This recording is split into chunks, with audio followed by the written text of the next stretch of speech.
तपाईहरुले सताउनका लागि एउटा अफिसले ढिला गर्ने अनि अर्कोले यो त चल्दैन 15 दिन मात्र चल्छ भन्दाखेरि कतै मिल्दैन।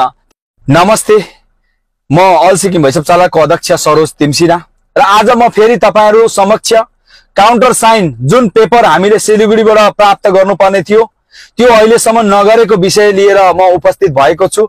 भिडियोलाई अन्तिमसम्म सुनेर मात्र आफ्नो प्रतिक्रिया दिने हामी अनुरोध गर्दछौं। जसलाई पनि यो काउन्टर साइन रिलेटेड विषयहरु थाहा छैन तपाईहरुले अलिकति जनाउन चाहदाखेरि जति पनि हाम्रो एसके गाडीहरु सिक्किमको वाहनहरु यदि सिलिगुडी तर्फ पिकअप अनि ड्रप गर्न जानुहुन्छ भने उहाँहरुको लागि एउटा जरुरत पर्ने पेपर काउन्टर सिग्नेचर हो।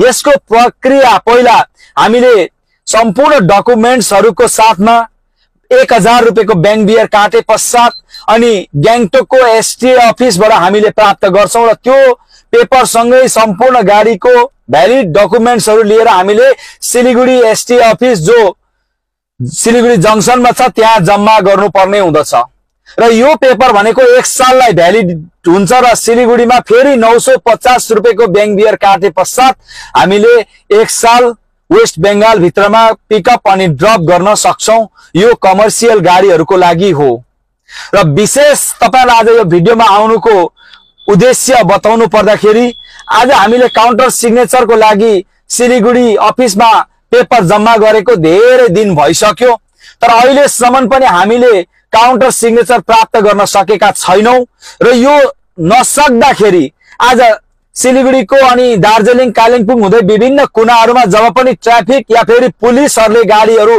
हाम्रो पक्रिनु हुन्छ त्यो समयमा हामीले 950 को बैंक बियर काटेर तिरेको रिसिप्ट देखाउँदाखेरि यो त 15 दिनलाई मात्र चल्छ, यो त 1 महिनालाई मात्र चल्छ भनेर हामीलाई पैसाहरु असुली गर्न थालिसकेको तपाईहरुलाई म जनाउन चाहन्छु। र यो पेपर ढिलाइ किन भयो भनेर म स्वयं सोध्न जाँदाखेरि हाम्रोमा कर्मचारी छैन, त्यही कारणले गर्दाखेरि ढिला भइरहेको छ भनेर सिलिगुडी अफिसबाट भन्नुहुन्छ। यदि तपाईहरुकोबाट यसरी ढिला हुँदै छ भने तपाईहरुले दिएको त्यो रिसिप्टबाट हाम्रो गाडीहरु चल्न पाउनु पर्छ। तपाईहरुले पक्रेर हामीलाई दग्दी दिन मिल्दैन भनेर पनि तपाईहरुलाई जनाउन चाहन्छौं। आज भन्दा धेरै दिन अगाडि हामीले त्यो पेपर तपाईहरु समक्ष जम्मा गरेको हो। अहिलेसम्म नपाउनुमा हाम्रो दोष छैन, त्यो तपाईहरुको अफिसको दोष हो।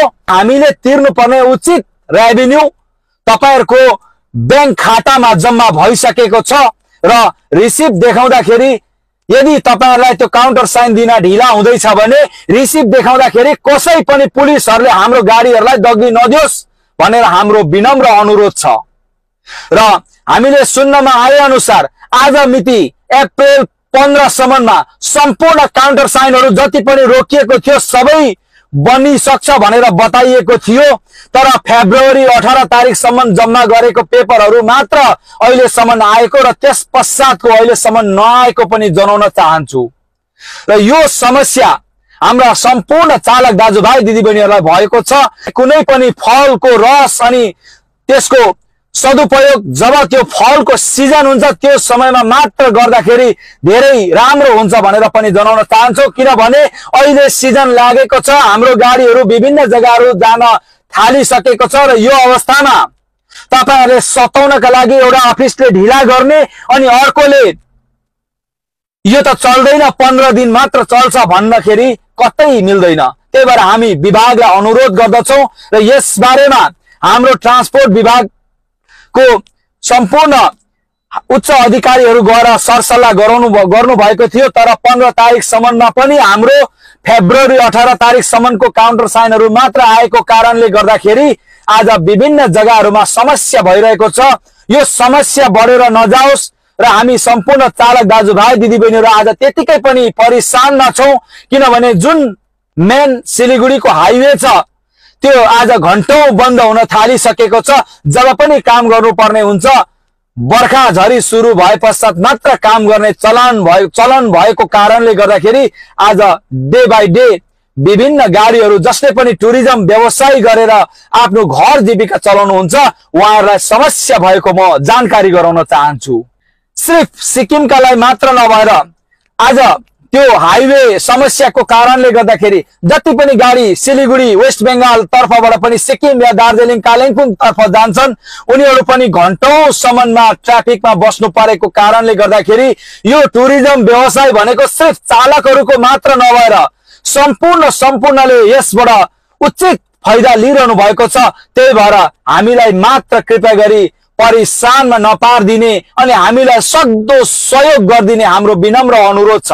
आज बाटोहरू अप्ठ्यारो भएको कारणले गर्दाखेरि कहिले गाडीको चेम्बर चुइने, कहिले ट्याङ्की ठोकिने, कहिले के हुने विभिन्न समस्याहरूले सताइरहेको बेला अनि बढेको ट्याक्सले पनि तडपाइरहेको बेला आज हामीले हालेको पेपर यति दिनसम्म नआउँदाखेरि हामी बीचमा एकदमै आक्रोश जागेर आएको छ। आशा साँच्छौं यो समस्यालाई चाँडोभन्दा चाँडो सुल्झाइदिनु होला र जबसम्म पनि तपाईहरुले यो पेपर दिन ढिला गर्नुहुन्छ तबसम्म त्यो रिसिभ देखाउँदाखेरि कसैलाई पनि समस्या नहोस् भनेर हामी तपाईहरुलाई जनाउन चाहन्छौं। यो भिडियो सक्दो शेयर गर्नु होला। तपाईहरुले हाम्रो मनको पीडाहरू बुझेर मात्र कमेन्ट गर्दिनु होला, किनभने आज जुन विषयहरू पनि हामीले पस्कने गर्दछौं यो हकीकत रियालिटीमा ग्राउन्ड जीरोमा घटेको समस्याहरू हामी तपाईहरुलाई जनाउने गर्दछौं। किनभने यो मञ्च मात्र एउटा त्यस्तो मञ्च हो जहाँ खुल्ला प्रकारले आलोचना अनि प्रशंसा गर्ने मञ्च बनाएको कारणले गर्दाखेरि अनि विभिन्न जग्गाका पर्यटक स्थलहरूलाई प्रमोट गर्नका निम्ति हामीले नेशनल देखि लिएर गएर विभिन्न जग्गाहरूमा मीडिया मार्फत दैनिक रूपमा टुरिस्टहरूको अपडेट दिइरहेको कारणले गर्दाखेरि हामीलाई सबै जग्गाबाट सहयोग गरिदिने हामी विनम्र अनुरोध गर्दछौं।